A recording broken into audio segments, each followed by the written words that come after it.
ఓ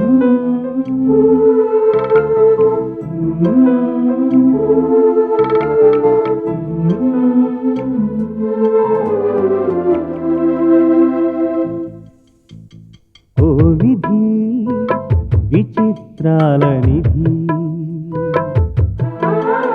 ఓ విధి విచిత్రాల నిధి, వింత కథల సారథి, ఆశ నిరాశల వారధి, నిరంకుశ నిర్ణయాల నిర్దయవానిధి, ఓ విధి విచిత్రాల నిధి,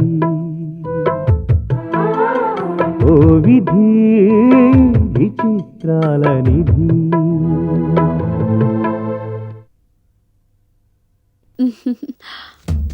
సంతకాలు చేయాల్సిన అగ్రిమెంట్స్ ఇవేనా? అవును మేడం. అన్నీ కరెక్ట్గా ఉన్నాయో లేవో చెక్ చేస్తారా? క్యాజువల్గా అడిగానులేండి. 1-2 సార్లు చెక్ చేస్తేనే గానీ మీరు నా దగ్గరికి తీసుకురారని తెలుసు. Thank you madam.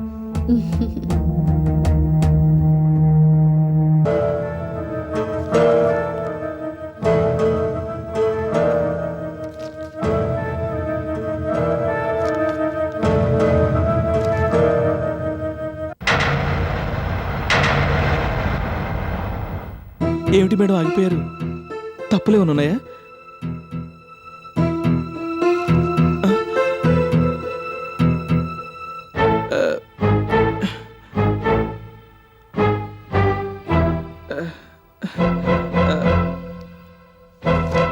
తెల్ల కాగితాల్లో తప్పులే ఉంటాయి mister Giri. I'm sorry madam, ఏదో తొందరలో. ఎందుకంత ఎగ్జైట్ అవుతున్నారు? పొరపాటును కూడా మీరు పొరపాటు చేయరు. ఊరికి జోక్గా అన్నానంతే.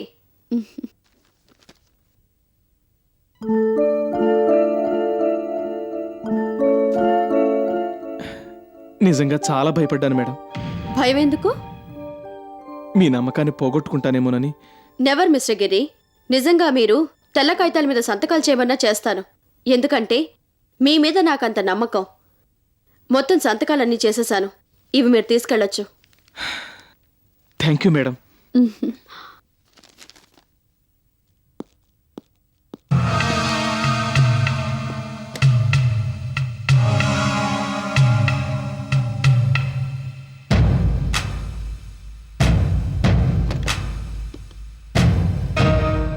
హలో ఆపరేటర్, గిరి ఎవరికైనా ఫోన్ చేసినా, అతనికి ఎవరి దగ్గర నుంచైనా ఫోన్ వచ్చినా నా కనెక్ట్ చేయి.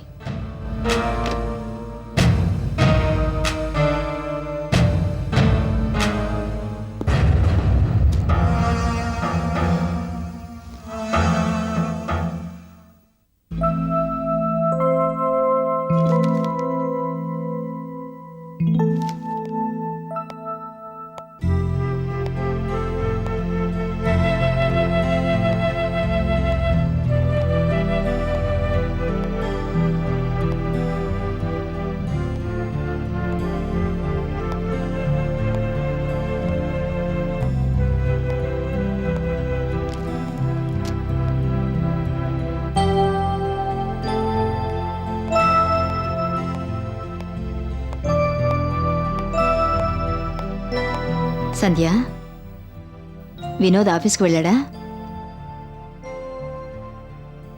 వెళ్ళాడు. ఈ టైంలో ఇంటి పనులతో నువ్వు బిజీగా ఉంటావు కదా, ఇలా వచ్చావేమిటి? ఏ రాకూడదా? రాకూడదని కాదమ్మా, ఏ షాపింగ్కో వెళుతూ ఇలా వచ్చావేమోనని అడిగాను. అదేం లేదు, ఊరికే వచ్చాను. ఏదో లేకపోతే ఈ టైంలో నువ్వెందుకు వస్తావు? ఏమిటమ్మా, ఏం మాట్లాడావు? ఏమైంది? ఎందుకలా ఉన్నావు? వినోద్ ఏమని అన్నాడా? సాయంత్రం మా గ్రాని ఇంటికి వెళ్ళిపోతున్నావు, రెడీగా ఉండు అన్నాడు. సంధ్య, నువ్వు చెప్తున్నది నిజమేనా? సరదాగా జోక్ చేస్తున్నావా? జోక్ కాదమ్మమ్మా, నిజంగానే చెప్తున్నాను. ఇదేమిటి, గ్రానీని కాదని వచ్చేశాడు. రోజు ఇంటికి రమ్మని పిలిచినా వెళ్ళనన్నాడు. ఇంతలో ఏమైంది? సడన్గా ఎందుకీ నిర్ణయం తీసుకున్నాడు? ఈ విషయంలో మీరిద్దరూ ఏమైనా గొడవ పడ్డారా? అసలు నాతో సరిగ్గా మాట్లాడితే కదా గొడవ పడ్డానికి. నీతో మాట్లాడడం లేదా? అవును. మొన్న నువ్వు వచ్చినప్పుడు పలకరించకుండా వెళ్ళిపోయాడు, గుర్తుందా? అవును. ఆ రోజు నుంచి అలాగే ఉన్నాడు. ఎప్పుడూ మూడీగా ఉంటాడు. నేను పలకరించినా పట్టించుకోడు. ఏం జరిగిందో చెప్పమంటే చెప్పడు. గట్టిగా అడిగితే విసుక్కుంటాడు. సరిగ్గా భోజనం కూడా చెయ్యడు. తాతయ్య కానీ నాకు కానీ చెప్పకుండా సడన్గా ఎక్కడికో వెళ్ళిపోతాడు. ఇంటికి లేటుగా వస్తాడు. ఏమన్నా అడిగితే కోపం, చిరాకు. ఆఫీస్కి ఫోన్ చేస్తే పూర్తిగా ఏమీ చెప్పనివ్వకుండా మధ్యలోనే ఫోన్ కట్ చేసేస్తాడు. వినోద్ బిజినెస్లో సెటిల్ అవుతున్నాడు. ఇద్దరూ కలిసి సరదాగా సంతోషంగా ఉంటున్నారనుకుంటుంటే ఇదేమిటమ్మా? వినోద్ నువ్వేమీ హర్ట్ చేయలేదు కదా? వినోద్ సంగతి తెలిసి నేనెందుకు హర్ట్ చేస్తానమ్మమ్మా? ఎంత చిరాకు పడుతున్నా ఏదో ఆఫీస్ గొడవల్లో ఉన్నాడనుకుని నేను చూసి చూడనట్టుగా ఉంటున్నాను. ఇవాళ ఉదయాన్నే ఆఫీస్కి వెళ్తూ సాయంత్రం గ్రానీ ఇంటికి వెళ్ళిపోతున్నావు, రెడీగా ఉండు అని వార్నింగ్ ఇచ్చినట్టు చెప్పి వెళ్ళిపోయాడు. ఏం చేయాలో తోచక నీ దగ్గరకొచ్చేశాను. గ్రానీ ఇంటికి రాను అని నువ్వేం చెప్పలేదు కదా? ఏదైనా చెప్పడానికి టైం ఇస్తేగా. చెప్పాల్సింది చెప్పేశాడు, వెళ్ళిపోయాడు. మనసు బాగోలేక ఏదో అనేసుంటాడు. నువ్వవేమీ మనసులో పెట్టుకుని బాధపడకు. సాయంత్రం నేనొచ్చి వినోద్తో మాట్లాడతాను. ఏం జరిగిందో కనుక్కుంటాను. వినోద్ అసలు చిరాగ్గా కోపంగా ఉన్నాడంటున్నావు. తనింటికొచ్చినప్పుడు నువ్వు లేకపోతే బావుండదు. ఇంటికెళ్ళు. నేనక్కడికి వెళ్ళనమ్మమ్మా, ఇక్కడే ఉంటాను.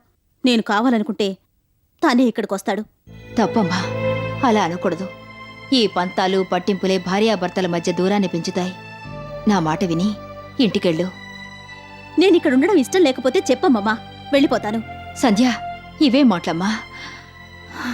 సరే, నీ ఇష్టం. సాయంత్రం మావి వచ్చాక ఇద్దరూ కలిసే వెళ్ళొచ్చు. భోంచేద్దాం పద.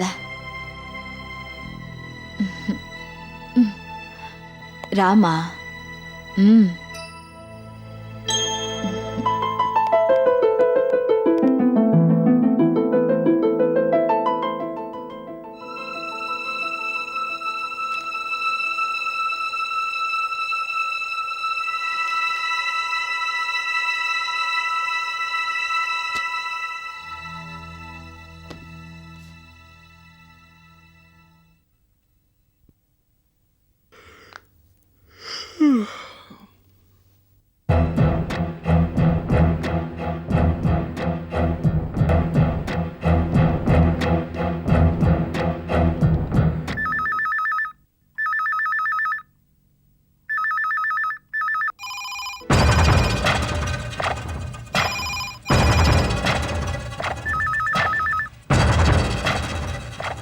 హలో, ఎవరు?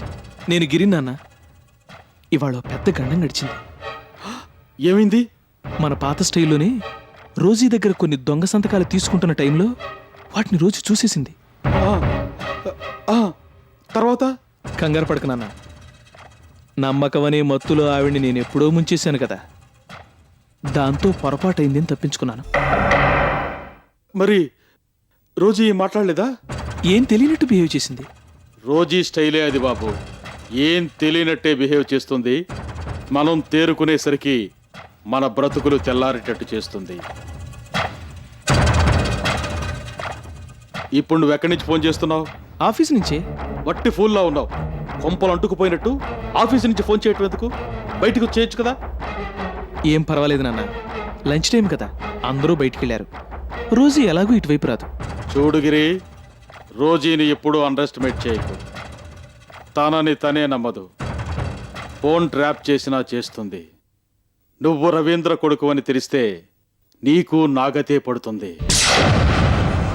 ఇంకెప్పుడు ఆఫీస్ నుంచి ఫోన్ చేయకు. ఫోన్ పెట్టేయ్.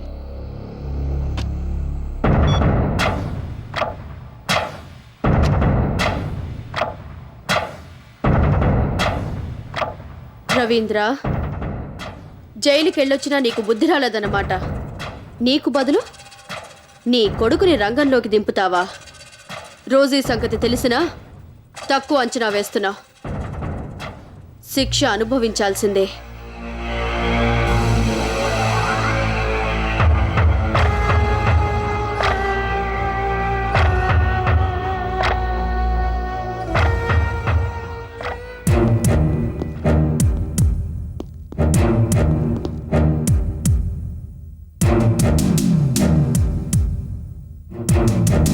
Mister Giri, yes.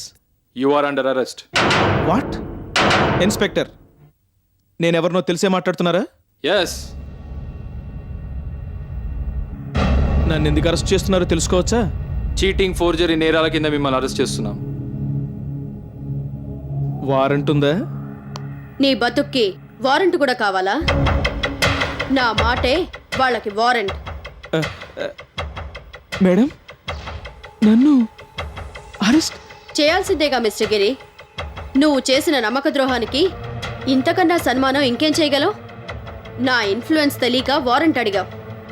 ఈ రోజు తలుచుకుంటే వారెంట్ అక్కర్లేదు, ఛార్జ్ షీట్ అక్కర్లేదు, ఎఫ్ఐఆర్ అక్కర్లేదు. ఇవేవీ లేకుండానే నిన్ను జీవితాంతం జైల్లో కూర్చోబెట్టగలను. పెద్ద పెద్ద దొంగలు కూడా చిన్న చిన్న తప్పులు చేసి దొరికిపోతుంటారు. నీ విషయంలోనూ అదే జరిగింది. ఒకసారి మోసం చేయొచ్చు, 2 సార్లు మోసం చేయొచ్చు, కానీ ప్రతిసారి మోసం చేయలేవు. నీ మీద నాకు నమ్మకం ఎక్కువ ఉందనుకున్నావు కదూ? అఫ్కోర్స్ ఉంది. కానీ నీ మీద నమ్మకం కన్నా నా మీద నాకు నమ్మకం ఎక్కువగా ఉంది. హాయిగా జైల్లో కూర్చుని మీ నాన్న రవీంద్ర గారి ఆత్మకథ రాసుకో.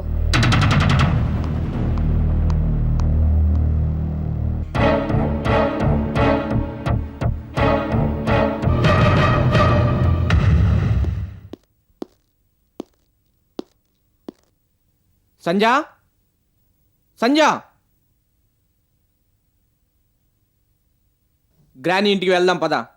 సాయంత్రం నేను వచ్చేసరికి రెడీగా ఉండమని చెప్పాను. ఇక్కడేం చేస్తున్నావు?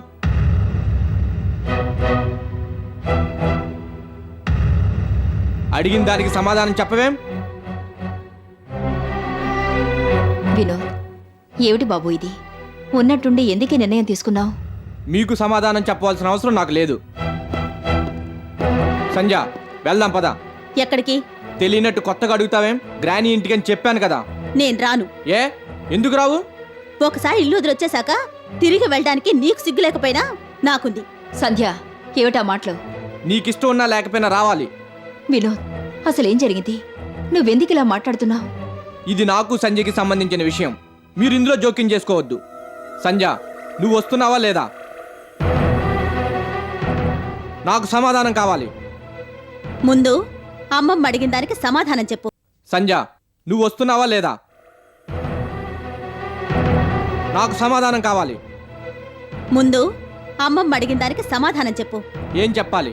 మర్యాదస్తులు ఎవరు ఇలాంటి చోట ఉండరు. ఏ, మా మర్యాదకేం తక్కువైంది? నేను ఇన్నాళ్ళు అలాగే అనుకున్నాను. ఈ ఇల్లు ఒక దేవాలయం అని, అందులో కొలువున్న లక్ష్మీదేవి కోరిన వరాలు ఇస్తుందని అనుకున్నాను. కానీ ఇదో పాపిస్టు కొంపని, ఇందులో ఉన్న లక్ష్మీదేవి వరాలు ఇవ్వదని, మగాళ్ళకి వల ఇస్తుందని ఇప్పుడే తెలిసింది. వినోద్, ఎందుకలా మాట్లాడుతున్నావు? ఎందుకు ఇలా మారిపోయావు? మనం పచ్చగా ఉండడం చూడలేక మనల్ని విడదీయడానికి ఎవరో చెప్పిన కట్టుకథలు విని నువ్వు ఈ నిర్ణయానికి రావడం మంచిది కాదు. ఏది నిజం కాదు? నారాయణరావు గారిని ట్రాప్ చేసి ఆస్తి కొట్టేయడమా? బిజినెస్ పేరుతో చలసాన్ని పట్టుకోవడమా? అతనికి పెళ్ళయిందని తెలిసిన సంబంధం పెట్టుకుని బ్రోతల్ కేసులో దొరికిపోవడమా? ఏది నిజం కాదు? నిన్న నారాయణరావు, ఈవేళ చలసాని, రేపెవరో. ఇదేగా నీ బతుకు? నానమ్మ అని ప్రేమగా పిలిచిన వాడివి ఎందుకంత దారుణంగా మాట్లాడుతున్నావు? నువ్వు అనుకున్నట్టు నేనే తప్పు చేయలేదు బాబు. ఇంకా ఎందుకు బుకాయించాలని చూస్తావు? ఎన్ని తప్పుడు పనులు చేశావో, ఎన్నిసార్లు బ్రోతల్ కేసులో దొరికిపోయావో మొత్తం వివరాలన్నీ పోలీస్ స్టేషన్లో రికార్డుల్లో ఉన్నాయి. సంజయ్, ఇది మీ అమ్మమ్మ గత చరిత్ర, ఘన చరిత్ర. ఇప్పటికైనా అర్థమైందా? ఈత చెట్టు కింద పాలు తాగినా అది కళ్ళే అంటారు. అలాగే ఈ కొంపలో ఉంటే నిన్ను బ్రోతలే అంటారు. వినోద్,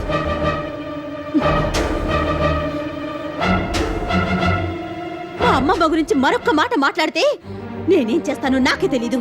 పోలీస్ రికార్డుల్లో మీ అమ్మమ్మ పేరు పక్కన నీ పేరు రాయించుకోవాలని సరదాగా ఉంటే ఏం చేస్తావో చెయ్యి. వినోద్, ఏ, మీ అమ్మమ్మని అనేసరికి అంత కోపం పొడుచుకొచ్చింది?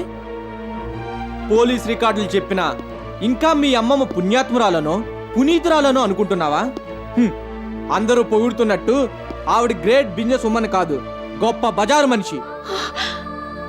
ఆ గత చరిత్ర నీకు తెలియకూడదనే నీ కళ్ళ గంతలు గట్టి పెంచింది.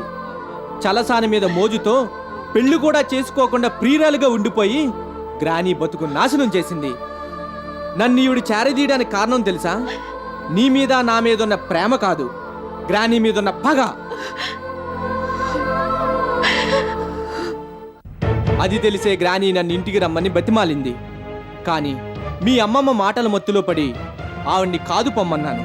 సంజ, ఇప్పటికైనా మించిపోయింది ఏమీ లేదు. మనకున్న ఆస్తులు అంతస్తులు వదులుకుని ఎవరి దయా దాక్షిణ్యాల మీదో బతకాల్సిన అవసరం మనకు లేదు. గ్రానీకి నువ్వంటే ఇష్టం లేకపోయినా నా మీదున్న ప్రేమతోనైనా సరే నిన్ను దగ్గరికి తీసుకుంటుంది. పద, మన ఇంటికి వెళ్ళిపోదాం. వినోద్, ఇన్ని అపోహలతో అపార్థాలతో నేనక్కడికొచ్చినా మనశ్శాంతితో ఉండలేను. నీకోసం నీ గ్రాని దగ్గర ప్రేమ నటించలేను. నేనక్కడికి రాలేను. సంధ్య, ఏమిటమ్మా ఇది? ఇలాంటి చిన్న చిన్న గొడవలే చిలికి చిలికి గాలి వనలే మీ మావయ్యను అత్తయ్యను విడదీశాయి. పచ్చగా ఉన్న కాపురంలో కలతలు రేపాయి. నీ విషయంలో కూడా ఇలాంటి పరిస్థితి వస్తే నేను భరించలేను. నా గురించి ఆలోచిస్తూ నీ జీవితాన్ని పాడు చేసుకోకు. ఆస్తి అంతస్తు చదువు సంస్కారం ఎన్ని ఉన్నా పెళ్ళైన ఆడది భర్త దగ్గర ఉంటేనే విలువ. నా మాట విని వినోద్ చెప్పినట్టు చెయ్యి. అతనితో పాటు వెళ్ళు. నేను వెళ్ళను. పెద్దదాన్ని చెప్తున్నాననే గౌరవం కూడా లేకుండా ఏమిటే నీ మొండితనం? వెళ్ళమంటున్నాను, వెళ్ళు. అమ్మమ్మ, నువ్వు చెప్పినట్టు వెళితే వినోద్ ఎత్తి చూపిన తప్పులు నిజంగానే నువ్వు చేసినట్టు ఒప్పుకున్నట్టు అవుతుంది. అది నాకిష్టం లేదు. నిజాలన్నీ బయటపడ్డాక ధైర్యంగా తలెత్తుకుని వెళ్తానే కాని ఈ పరిస్థితుల్లో తల దించుకుని మాత్రం వెళ్ళను. సంజ, నీ ఇష్టం. భర్త ఇంటికంటే నీకు ఈ ఇల్లే ఎక్కువ అనుకుంటే ఇక్కడే ఉండు.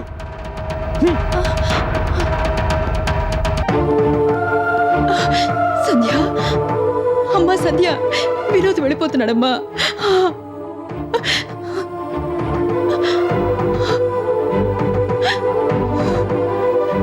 వినోద్